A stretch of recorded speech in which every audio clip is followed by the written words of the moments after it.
'Tis been a moment since we discussed God on this channel, and by a moment, I mean about a week and a half.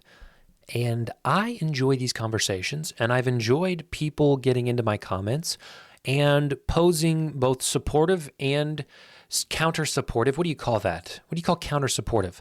They're not against me. They're not being rude. They've actually had some really good comments from what I perceive to be Christians, giving me a new perspective. And I love that. That is partly why I make these channels, or these channels. Why I make these channels, bro? You're not making a channel, you're making a video. Partly why I make these videos. So I love the community, I love the conversation. So I encourage both Christians and non-Christians alike to comment in the comment section as we move forward on our journey.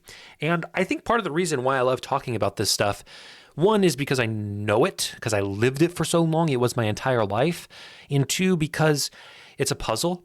It has the ability to have a debate, and I love debating. I love sharing my opinion about things, which I don't know if that's a good thing. It sounds like, I fear that sounds arrogant to say that I like sharing my opinion on things, but I like when my brain is churning, and my brain churns a lot. And so this Deconstruction God series has given me a chance to churn my brain.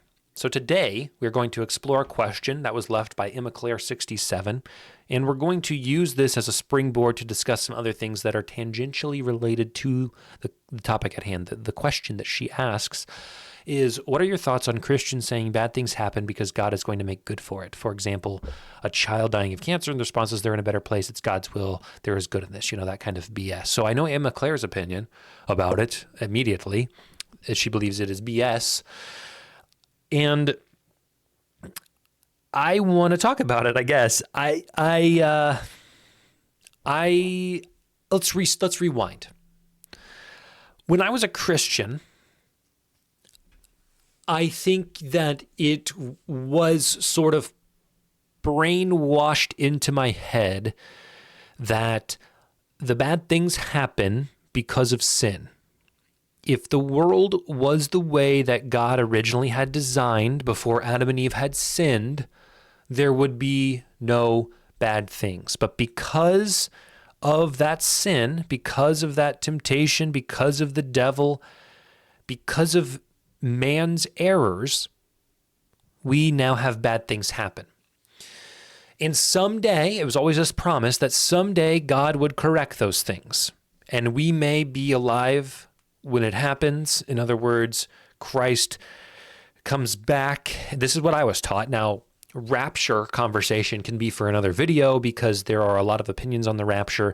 And I think I was lied to about what the rapture looks like, if it even is a thing. And to begin with, I think I was misled. But the way I grew up, Jesus would come back. He would take the Christians with him, and a poof, we'd all float up. You might be in math class. You might be learning kind, so kind, and tangent. What are you saying? Sine, cosine, and tangent. And poof, all the Christians are just gone. And all the atheists are looking around like, oh, where'd the Christians go? Right? That kind of thing. And then there would be a period of time, the tribulation on earth, where there would be a lot of just war and evil and disaster before God fights Satan one final time and good will win. And then God will restore humanity on earth, and heaven will be on earth, and everybody who lives will live a heavenly life as God intended from the original creation. That's what I always heard. So when someone passes away, or when someone gets into an accident or anything bad happens, it's always because we live in a fallen world, because sin exists. That stuff, it exists, and God tries to make it right. Like this was where it always kind of like you're building up this logic, and then you get to this point of the logic, and that's where like Christians differed with how they reasoned it away. God will make it right someday. God works in misery. Some Christians would say, well, even though, somebody passed away, look at what came of this that's good. Like, look at the bright side. So let's just start there. I think a danger of Christianity, and almost a curse of Christianity, is the fact that Christians try too hard to make a bad thing into something godly. They try to reason good into awful situations. So here is an example. I mean, this is fresh. This is a fresh example. My wife is a teacher, and she teaches at a school where a principal in the district's wife just passed this morning. Fresh, okay? A tragedy. Young woman passes away, has kids, like the whole 9 yards of what could possibly be bad for someone's family happens. And one of the teachers in the district, and my wife and I were actually discussing this, gets on Facebook today and says, you know, she's gone, but look at the ways God worked.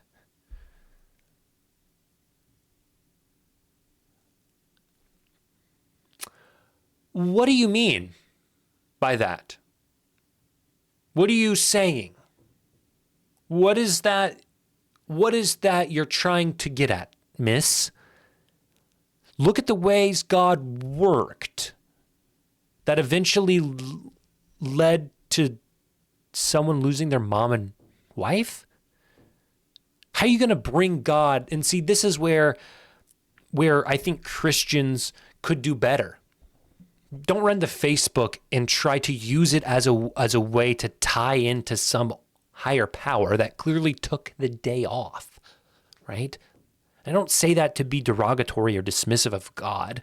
I just don't. Crediting God for someone's parent passing is very bizarre. It's insensitive. It's hurtful, especially to people who have to go through that. If someone in my family passed away that was very important to me and someone had the audacity to try to draw it back to God, being like, it's for his plan. Screw his plan, right? Like, that's how I would feel. I'm not saying that to be evil. I'm not saying that to be negative, right? And I think if God exists in any capacity, I would hope he agrees. I would hope God, if he is omni all things, present, potent, and whatever, he's omnipresent, omnipotent, and something. I hope he looks at that woman's Facebook page and he face palms.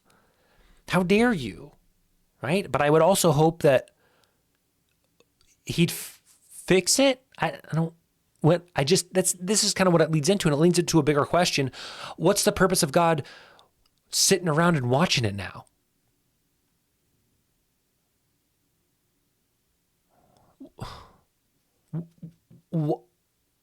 What's God waiting on?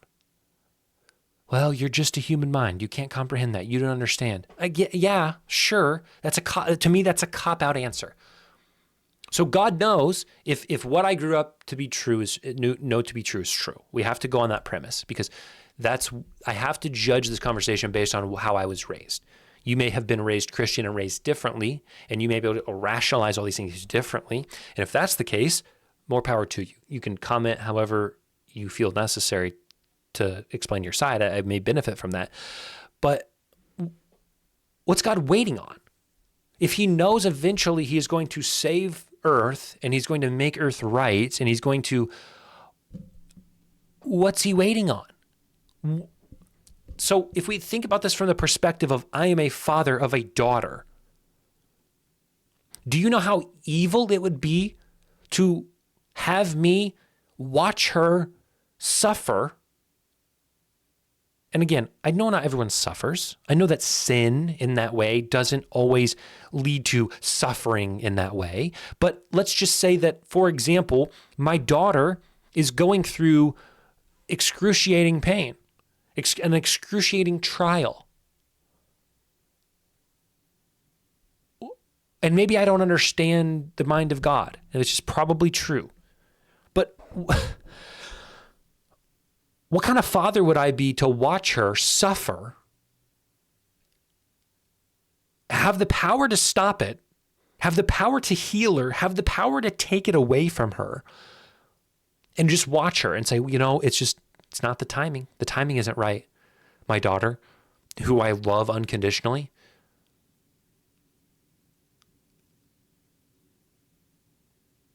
and maybe there's some twisted logic of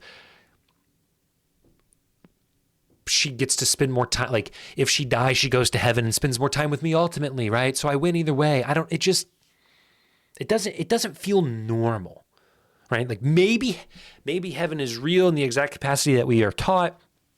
And I'm watching my daughter suffer because I know that after her suffering, she'll go to eternity with me and she'll get to spend a true time with me because her time, like it just, and maybe I don't have the ability to conceptualize it all, but it's just weird if that's the case, if that's what it's for, if God wants people to die so that they can spend eternity with him, let's get on with it.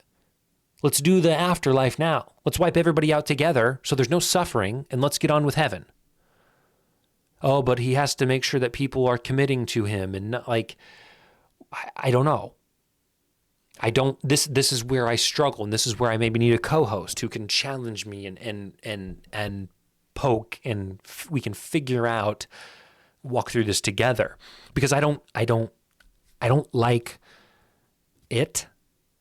And I think a lot of really wise Christians say we don't know, we don't understand, and we have faith that it will maybe make sense someday. I think honestly, the best Christians I know say that kind of thing. Hey, death sucks. Death should not be in existence. A woman passing away is horrible. A mom passing away, a wife passing away, awful. There's no way that God is connected to that. And I wish God would have come down and saved her and spared her, and it didn't happen. And I don't know what that means. I can't understand it. To me, it makes sense that he would. He didn't. I don't know. I hope someday I'm able to know. Like that's probably the most emotionally mature Christian response that can exist, and then the one that's most satisfying to me. I have more respect for Christians who do that, rather than trying to weasel their way into somehow making something God's will. God's will, it's God's will. Will he change it soon? Please?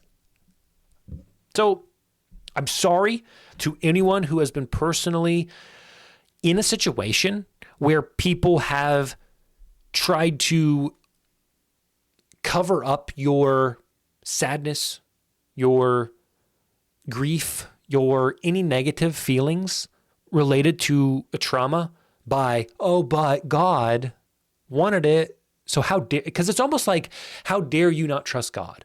It's almost like, if you were me, you would handle this better, because I view it in this way. I view this traumatic experience as a positive, actually.